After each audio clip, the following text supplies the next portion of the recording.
भगवान ने हमें दो दो खुशियां दी हैं। एक तो हमारे सदन का चतुर्थ वार्षिक उत्सव, दूसरा हमारी आध्यात्मिक माँ का जन्मोत्सव। तो दो दो खुशियां हमें भगवान ने एक साथ दी।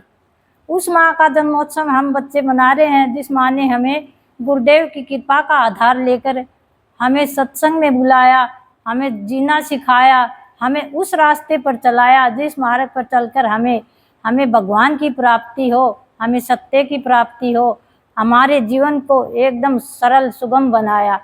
उस माँ का जन्मोत्सव हम बच्चे मना रहे हैं। हम बच्चे क्या जन्मोत्सव मनाए माँ का? बच्चा क्या माँ का जन्मोत्सव मना सकता है? तो हम हमारा जन्म सार्थक कर रहे हैं। भगवान की बहुत बड़ी कृपा है हमारे ऊपर कि भगवान ने हमें जन्मोत्सव के उपलक्ष्य में हमें माँ का जन्मोत्सव मनाने के लिए हमें नंदेश्वर धाम में बुलाया। तो उस माँ का जन्मोत्सव हम बच्चे क्या मनाएंगे जिस माँ ने हमें सब कुछ दिया?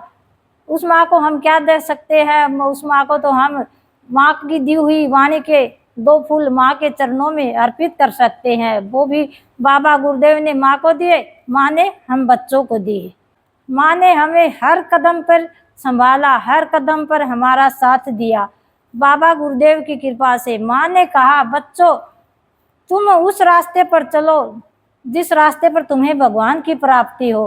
रास्ता तुम्हें मैं बताऊंगी और चलना तुम्हें पड़ेगा। वो रास्ता तुम्हारा गुरुदेव सरल बना देंगे, लेकिन चलना तो तुम्हें पड़ेगा। तुम सत्संग का आधार लेकर उस रास्ते पर चलो। तुम्हारे कठिनाइयां तो बहुत आएंगी, लेकिन उन कठिनाइयों को तुम्हें पार करना है। गुरुदेव इसमें तुम्हारा साथ देंगे, ऐसे साथ देंगे जैसे माँ एक बच्चे की हर पल देखभाल करती रहती है। जैसे बच्चा माँ ने सुला दिया तो माँ का ध्यान है कि कहीं मेरा बच्चा गिर न जाए।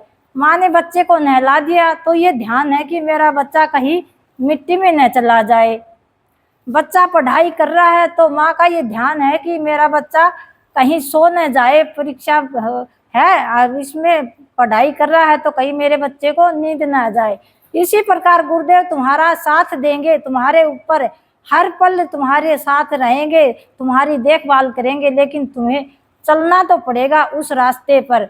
माँ ने कहा कि बच्चों तुम इतना सत्संग करो, इतना सत्संग करो कि तुम्हें गुरुदेव से दो हथियार प्राप्त करने हैं, एक तो शांति का, दूसरा संतोष का। ये दो हथियार तुम प्राप्त कर लोगे तो तुम्हें गुरुदेव के पास पहुंचने में कोई बाधा नहीं आएगी, कोई रोक नहीं सकता। क्योंकि हमारे जीवन में एक शांति और संतोष, इन दो चीज की हर मनुष्य के जीवन में कमी रहती है। जैसे दुर्योधन के जीवन में शांति की कितनी कमी थी, न तो उसके अंदर संतोष था न शांति थी।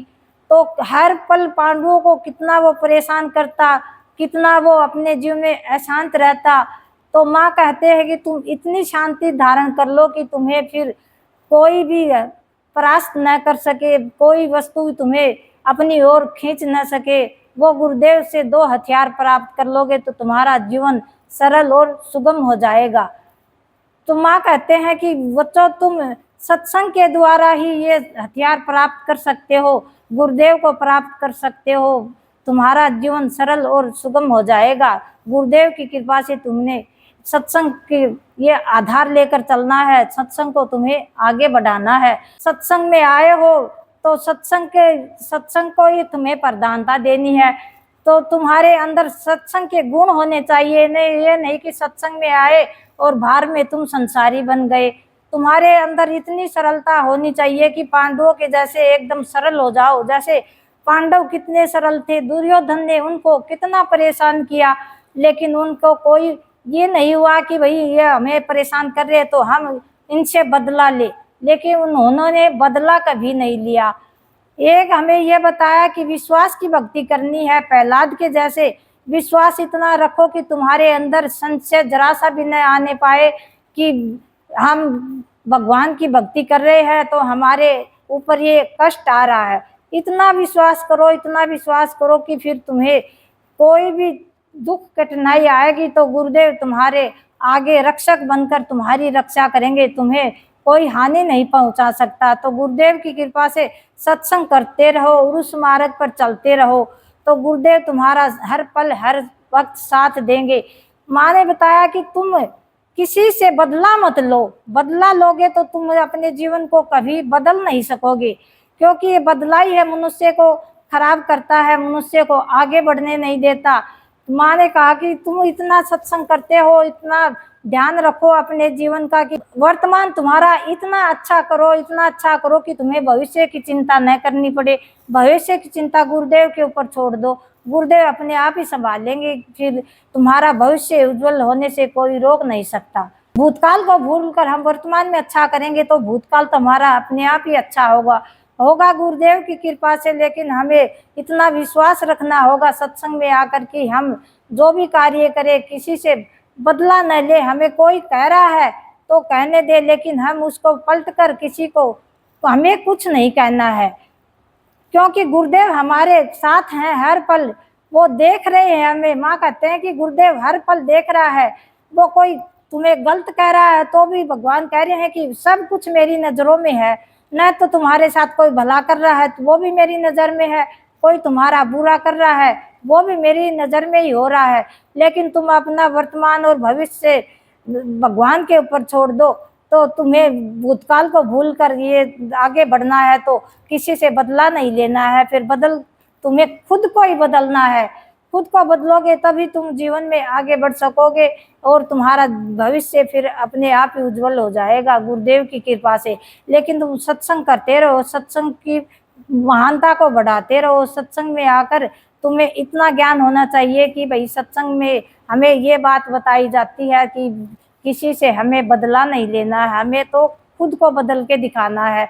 जैसे प्रहलाद को कितना सताया गया लेकिन उसने पलट कर नहीं तो किसी को जवाब दिया, नहीं बदला लिया। मेरा भाई को कितना सताया गया लेकिन मेरा भाई ने किसी से बदला नहीं लिया और नहीं मेरा भाई ने किसी से कुछ कहा नहीं। वो तो भगवान की भक्ति में ऐसे लीन रही कि उसने तो अपना जीवन ही अपने गिरधर गोपाल के चरणों में अर्पित कर दिया। फिर मीराबाई का कोई कुछ भी बिगाड़ नहीं सका मीराबाई का, क्योंकि मीराबाई के जीवन में गिरधर गोपाल का साया उसके हर पल उसके साथ रहता था। तो मीराबाई एक दिन अपने गिरधर गोपाल में समा गई। तो ऐसे ही हमारा जीवन होगा। हम अगर भगवान के ऊपर इतना विश्वास करेंगे, सरलता से भक्ति करेंगे, प्रहलाद का जैसा विश्वास करेंगे तो हमें भी भगवान हर पल हमारे साथ रहेंगे, हमारी रक्षा करेंगे, फिर हमें आगे बढ़ने से कोई नहीं रोक सकता। लेकिन हमें अपने जीवन में बदलना है, अपने आप को, अपने विचारों को बदलना है। अपने विचारों को नहीं बदलेंगे तब तक हमारे जीवन में बदलाव नहीं आएगा, क्योंकि ये विचार ही है हमें जो हर पल परेशान करते रहते हैं। विचार है ये कभी किसी तरफ जाते हैं कभी किस तरफ ही जाते हैं विचार। ये मनुष्य के विचार है, उनको हर पल परेशान करते रहते हैं। तो कह रहे हैं माँ इन विचारों को तुम्हें बदलना है। विचारों को जब तक नहीं बदलोगे तो तुम्हारे अंदर बदलाव नहीं आएगा। लेकिन तुम विचारों को बदलो, विचारों को बदलने से तुम्हारे अंदर बदलाव आएगा। तुम गुरुदेव की भक्ति में आगे बढ़ पाओगे, तुम्हारा जीवन सरल और सुगम होगा। लेकिन तुम्हें अपने विचारों को छोड़ना होगा। हर पल गुरुदेव से यही प्रार्थना करनी है हमें, गुरुदेव हर पल हम तुम्हारे भाव में बहते रहे, औरों को बहाते रहे, हम सत्संग के लिए दौड़ते रहे और दौड़ाते रहे। हर पल आपकी कृपा बनाए रखना प्रभु, हम आपका भाव पीते रहे, औरों को पिलाते रहे। हरि ओम।